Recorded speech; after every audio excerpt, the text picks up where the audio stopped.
Iowa Governor Kim Reynolds signed into law a bill enabling workers under age 18 to work much longer hours. The law also allows youth over 16 years old to hold jobs serving alcohol, even though serving booze to adults puts them at higher risk of sexual assault. But hey, if they're serving whiskey to abusive drunkards, at least they're not at a library for drag queen story hour. The Iowa Capital Dispatch reports the new law allows 14 and 15-year-olds to work between 7 a.m. and 9 p.m. during the school year and from 7 a.m. to 11 p.m. during the summer. Governor Reynolds justified the law by saying, "In Iowa, we understand there is dignity in work, and we pride ourselves on our strong work ethic.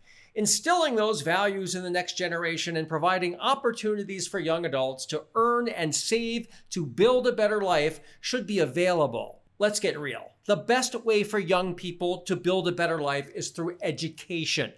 While the children of rich Iowans do homework, poor teenagers will leave home to go to work. Don't insult my intelligence by telling me that a teenager working 6 to 8 hours a day has the time or energy to study. The law will also deny students the opportunity for after-school extracurricular activities like sports or debate team. Instead of providing opportunities, the law is taking them away, and it's intruding on a person's childhood and cutting it short. What's cynical and appalling is that Governor Reynolds is dressing up her exploitative law as dignity in work.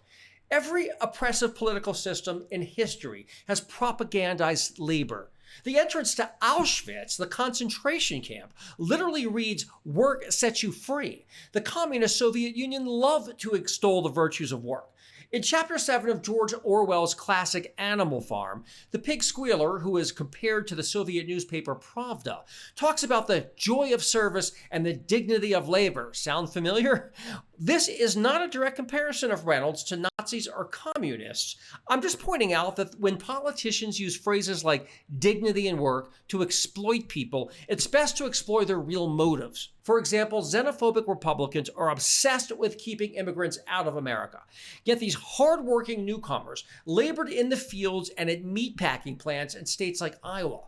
Now the Republicans are getting their spiteful wish to deport immigrants. They must exploit teenagers to perform unpleasant and dangerous jobs American adults refuse to do.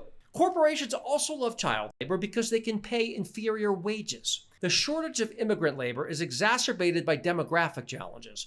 The Associated Press reports, since 2019, the proportion of retirees in the U.S. population has risen from 18% to nearly 20%, equivalent to about 3.5 million fewer workers.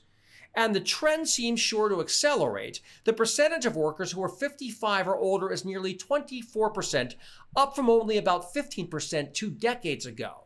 So we have a perfect storm where Republican prejudice against immigrants runs into a retiring workforce. The GOP's despicable answer is child labor. The Washington Post discovered that legislation to reverse child labor protection laws across the country was drafted by the Foundation for Government Accountability, a right-wing conservative think tank based in Florida that promotes, quote, parental freedoms. You leave it to the right, always hiding behind the family. This Iowa law is not about helping young people, but helping greedy corporations cut expenses at the expense of these teenagers.